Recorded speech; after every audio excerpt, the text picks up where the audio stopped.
যদি extra income হতে পারে সেখানে আপনাকে কাজ করতে হবে, ঠিক না? তো স্যার সেই কাজ করতে গেলে আমাদের চিন্তা ভাবনার বদল নিয়ে আসতে হবে।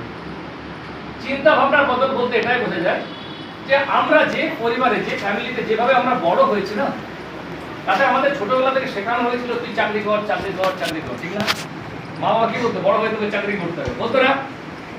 বলতো কি না? হ্যালো, আরে চুপচাপ কেন ভাই? শুনুন, একটা কথা বলি, চুপচাপ থাকলে একটা রোগ হয়ে যাবে। আচ্ছা, আগে মানুষের লেজ ছিল, এখন লেজ নেই না? কেন নেই? লেজের কোনো কাজ নেই। আর মুখটা যদি বন্ধ রাখেন, জিভ দেওয়ার কোনো কাজ থাকবে না। ভগবান জিভ দেওয়া পরবর্তী জেনারেশন বাচ্চাদের দেখবেন জিভ হচ্ছে না। মাথার জন্য কাজ করছে কোন দিকটা? দুদিকটা। চলে আস, মাথা যন্ত্রণা করছে, চলে আস, চলে আস। ইনস্ট্যান্ট রিলিফ কেমন হচ্ছে দেখি নাকি? কোনখানটা করছে বাবা?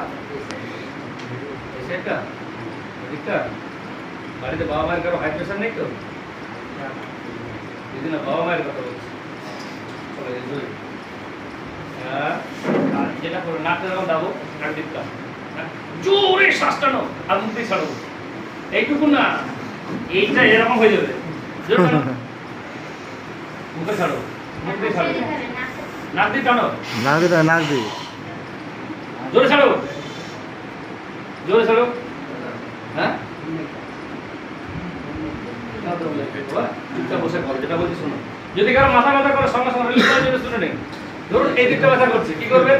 এই দিকটা ব্যথা করছে, অনেক সময় হয়ে গেলে না, হ্যাঁ, এইটা চাপ দেবেন, বসে বসে করুন। 10 বার করুন, যদি না কমে তো আমি যাই 10 বার, 10 সেকেন্ডে কমে যাবে ব্যথা। আবার এই দিকে ব্যথা করে এদিকে আসুন, যাতে যদি না হয় 15-20 করে দিন না, ক্লিয়ার হয়ে যাবে। বোঝা গেল?